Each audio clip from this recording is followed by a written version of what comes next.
ugaasyo salaadiin jiif caaqilo kamid madax dhaqameedka magaalada Hargeysa ayaa waxay maanta si weyn u taageereen shir lagu qabanayo magaalada Addis Ababa kaasi oo ay sheegeen inay isugu iman doonaan beelaha direed. Ugaasyadani oo maanta qayb kamid warbaahinta kula hadlay magaalada Hargeysa ayaa waxa hadalka ku hormaray ugaas Cabdirasaaq Koosar Cali oo kamid ah salaadiinta Soomaaliland isla markaasina waxa uu si ballaaran u taageeray shirkaasi ka dhici doona magaalada Addis Ababa. waxaan maanta ka hadli doonaa hadii la hayraa inteeda halka fadhida waa salaadiin iyo qaashi dalka jifaaqladii waxaan ka hadli doonaa shirka lagu qaban doono Addis Ababa ee dir shirkaas waan soo dhaweynaynaa aad iyo aad waan u soo dhaweynaynaa horta waqti baa jira ilaahay ugu talagalay amba horeysa amba dambeysay hadda saacadeedii buu dhacay waqtigii loo baahnaa buu shirkaasi dhacay shirkaana waxaa la cayimay 27 bisha labaad waanu taageersanahay waanu soo dhaweynaynaa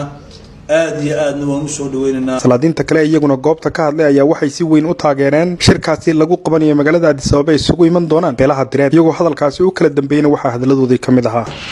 saaka shirkan jaraa'idka qabana waxa daaran yahay shirka ka dhici doona Addis Ababa 27 bisha labaad 2019 shirka aad iyo aad baan soo dhaweeyay shirka waa shirka wuxuu ku ismeeyay shirka dirbu ku ismeeyay aad iyo aad baan soo dhaweynaa cidii soo qaban qaabisay iyo cidii gacan ka geysatay aad iyo aad baan soo dhaweynaa waxaan leenahay soo dhawaada waa mid aan suganay insha Allah bismillaahi kariim nimanka dir leeyahay ayuu daaraya shirkaas waxa weeye shir loo baahnaa weeye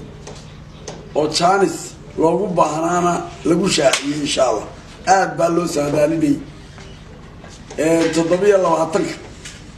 bisha labaad ayaa loo cayimay sida taariikhdu dhigayso ee warka aan ku hayno waxaanu taageersanahay cidda ka shaqaysay shirka iyo xilliga la qabtay iyo isu imaantikiisa waanu taageersanahay waxaan jecelahay shirka Addis Ababa ka dhacaya inaanu ka qayb qaadan doono hadii Ilaahay yiraahdo waxaan ugu baaqayaa reerka dir leeyahay beelaha oo caalamka aad awood ugu leh waxaan ugu baaqayaa inay ka soo qayb qaataan oo miisaan ku leeyahay loogu